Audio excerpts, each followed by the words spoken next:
Kegagalan adalah ketidaksesuaian antara rencana dan kenyataan. Sebaliknya, keberhasilan adalah kesesuaian antara rencana dan kenyataan. Nah, akumulasi dari keberhasilan dan kegagalan ini pada gilirannya akan menciptakan apa yang kemudian kita sebut sebagai kesuksesan, yaitu kesesuaian antara rencana besar kita dengan kenyataan. Nah, pertanyaannya kemudian, bisakah kegagalan mendatangkan kesuksesan? Apakah orang yang sukses itu tidak pernah gagal sama sekali? Nah, ada buku menarik dari Elizabeth Day. Ini merupakan kumpulan podcast dari Elizabeth Day, yang mana judul podcastnya atau siniarnya sama dengan judul buku yang terbitkan, yaitu filosofi dari kegagalan. Nah, di dalam buku ini Elizabeth Day menjelaskan tentang 7 prinsip kegagalan. Mari kita elaborasi satu persatu. Yang pertama, kegagalan itu nyata, bahwa tidak semua rencana manusia itu berhasil. Karena berhasil mutlak pada seluruh rencana manusia, misalnya satu individu rencananya berhasil mulu nih, nggak pernah tidak berhasil, maka itu adalah sesuatu yang fiktif atau justru tidak koresponden dengan kenyataan atau tidak sesuai dengan kenyataan. Karena tidak ada manusia yang seluruh rentang kehidupannya itu diisi dengan episode-episode keberhasilan. Pasti ada gagalnya minimal sekali. Sebagaimana tidak ada pula manusia yang sepenuhnya gagal, bahwa seluruh rentang kehidupannya itu ya gagal mulu, nggak pernah berhasil. Itu nggak ada. Jadi kegagalan itu sifatnya nyata. Yang kedua, prinsip dari kegagalan dari Elizabeth Day itu adalah kita atau kamu bukanlah pikiran terburukmu. Maksudnya apa? Bahwa mungkin kadang kita berpikir bahwa kenapa ya kita selalu gagal di ujian, gagal di tes SNMPTN, atau gagal dalam percintaan, atau gagal dalam pekerjaan, bisnis, dan sebagainya. Tetapi walaupun seluruh pikiran buruk kita atau negative thinking kita menganggap bahwa kita selalu gagal, pada kenyataannya toh juga kita pernah berhasil. Sama seperti mudah dan sulit, hidup senantiasa diliputi kegagalan di satu sisi dan keberhasilan di sisi yang lain. Ya, sama seperti mudah dan sulit, itu datangnya silih berganti. Jadi orang yang merasa bahwa hidupnya selalu gagal mungkin kurang mensyukuri keberhasilan-keberhasilan yang pernah ia peroleh. Pedoman yang ketiga dari filosofi kegagalan dari Elizabeth Day adalah hampir setiap orang itu pernah gagal, apalagi di usia 20-an, atau yang marak kita sebut sebagai quarter life crisis atau krisis seperempat abad. Orang-orang yang berada di usia 20-an atau sekitar 25 tahun mendekati angka 30-an itu sering mengalami krisis. Kenapa? Karena pada periode inilah, pada umur 25 atau 20-an inilah kita mengalami krisis multidimensi.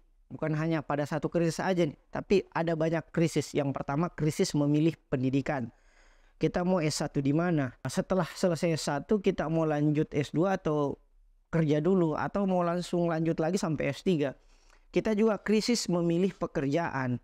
Cocoknya saya ini kerja di mana? Apakah ketika S1 saya hukum, saya harus juga mengambil pekerjaan di bidang hukum, atau saya memiliki passion yang lain, yang mana pada gilirannya akan membuat saya merasa bahwa percuma dong saya dulu kuliah 4 tahun di hukum.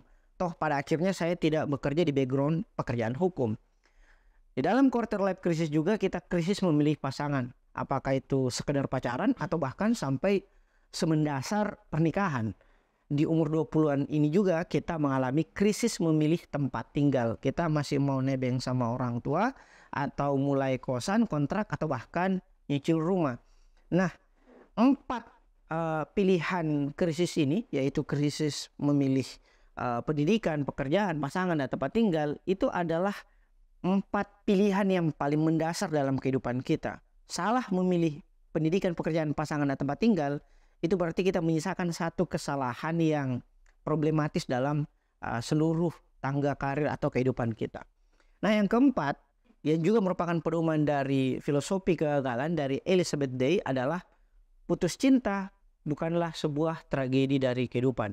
Kalau kita merujuk misalnya definisi dari tragedi dan komedi, tragedi itu kan sandiwara di mana pelaku utamanya mengalami kesengsaraan lahir dan batin. Kalau kita tambahkan kehidupan, setelah diksi tragedi, maka tragedi kehidupan adalah kenyataan yang membuat seorang manusia merasa mengalami kesengsaraan lahir dan batin. Nah, apakah putus cinta membuat manusia mengalami kesengsaraan lahir dan batin, atau ternyata putus cinta itu hanyalah kesengsaraan atau penderitaan yang sifatnya tentatif atau sementara saja? Kita merasa ketika kita putus cinta, misalnya kita putus nih sama pacar, atau bahkan nauzubillah min zalik, cerai. Kita merasa bahwa wah, ini adalah fase terberat dalam kehidupan saya gagal sebagai seorang manusia. Padahal teladan manusia sepanjang zaman sekalipun, yaitu Rasulullah SAW pun pernah menceraikan istrinya. Bahkan dalam beberapa riwayat disebutkan 4 dari istri Rasul SAW itu pernah ia ceraikan. Itu artinya Rasulullah pun pernah dalam tanda kutip putus cinta. Jadi putus cinta itu hanyalah salah satu fase terkecil dalam rentan kehidupan manusia. Pedoman yang kelima dari pedoman kegagalan Elizabeth Day adalah kegagalan adalah momen dalam mengumpulkan data. Karena kegagalan pada dasarnya adalah bagian dari pembelajaran kita. Nah, kalau teman-teman misalnya membaca buku yang menarik, Angela Duckworth menjelaskan tentang growth mindset. Growth mindset itu artinya pola pikir yang bertumbuh. Sehingga keberhasilan itu diperoleh dikarenakan proses belajar, bukan karena proses takdir sebagaimana anggapan dari orang-orang yang fixed mindset atau orang yang berpemikiran tetap bahwa ya saya berhasil karena saya jago, saya pintar. Padahal keberhasilan seorang itu berdasarkan ikhtiarnya, dan bukan hanya ikhtiar pribadinya tapi ikhtiar lingkungan, orang tua, dan seluruh lingkar sosial yang ada di sekitar orang tersebut. Dengan gagal kita setidaknya mengetahui bahwa oh ternyata metode ini kurang berhasil, sehingga kita akan mencoba metode-metode lain yang mendekatkan kita kepada keberhasilan. Thomas Alva Edison sebagaimana yang kita ketahui tidak menyerah meskipun 1000 kali mengalami percobaan yang gagal. Ia menganggap sebagai sebuah pembelajaran alih-alih kegagalan. Karena bayangkan misalnya jika Edison menyerah, kita mungkin sampai saat ini diliputi oleh kegelapan karena belum ada yang menemukan lampu sama sekali. Nah, pedoman yang keenam dari pedoman menghadapi kegagalan untuk meraih kesuksesan adalah tidak ada yang namanya versi Anda di masa depan. Maksudnya apa? Bahwa kegagalan dan keberhasilan di masa lalu membentuk karakter kita di masa kini. Kita nih pernah gagal di masa lalu, baik itu gagal dalam percintaan, pekerjaan, pendidikan. Kita juga pernah berhasil. Rangkaian keberhasilan dan kegagalan itu pada dasarnya membentuk karakter kita di masa kini. Yang mana kegagalan dan keberhasilan kita di masa kini pun akan membentuk karakter kita di masa depan. Jadi jangan terlalu banyak memimpikan masa depan kita, atau dalam bahasa agamanya berangan-angan panjang. Kenapa? Karena masa depan bergantung pada apa yang dilakukan di masa kini. Jadi hiduplah di masa kini sebaik-baiknya. Karena kausalitas waktu mengajarkan kita bahwa masa lalu adalah sebab bagi akibat di masa kini, dan masa kini adalah sebab pula bagi akibat di masa depan. Dan pedoman yang terakhir dari filosofi kegagalan Elizabeth Day adalah terbuka dengan kelemahan di dalam diri kita sendiri adalah sumber kekuatan yang sesungguhnya. Maka penting untuk kita pahami misalnya metode SWOT. SWOT itu adalah akronim dari Strengths, Weakness, Opportunity, dan Threat. Kalau kita terjemahkan secara bebas ke dalam bahasa Indonesia berarti kekuatan, kelemahan, peluang, dan ancaman. Kita harus mengetahui apa kekuatan diri kita, apa kelemahannya, apa peluang yang dapat kita ambil, dan apa ancaman yang bisa datang kepada seluruh perjalanan hidup kita.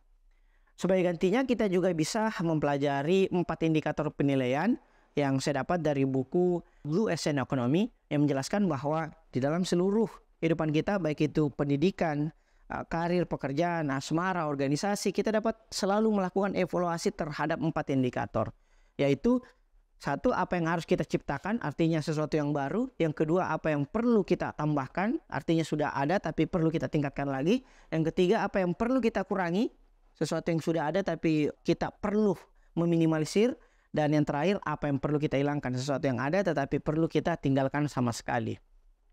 Sayyidina Ali berasar Karamallahu wajhahu bahwa orang yang merasa baik itu buruk, sementara orang yang merasa buruk itu baik. Nah, kesimpulannya pembelajar seumur hidup adalah kunci dari sebuah kesuksesan. Rasulullah SAW bersabda bahwa belajar atau menuntut bagi umat muslim itu adalah wajib sejak dari timangan hingga ke liang lahat. Belajar dari kegagalan diri dan orang lain itu penting.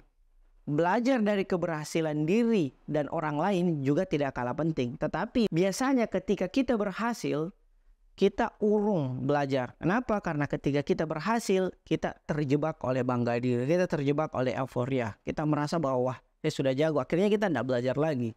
Seorang bijak pernah berkata bahwa orang kecil tidak belajar dari kegagalan dirinya sendiri. Sementara orang menengah itu belajar dari kegagalan dirinya sendiri. Adapun orang besar belajar dari kegagalan orang lain. Belajar dari kegagalan adalah pedoman meraih kesuksesan. Selamat belajar dari kegagalan demi meraih kesuksesan. Semoga berkah dan bermanfaat. Wassalamualaikum warahmatullahi wabarakatuh.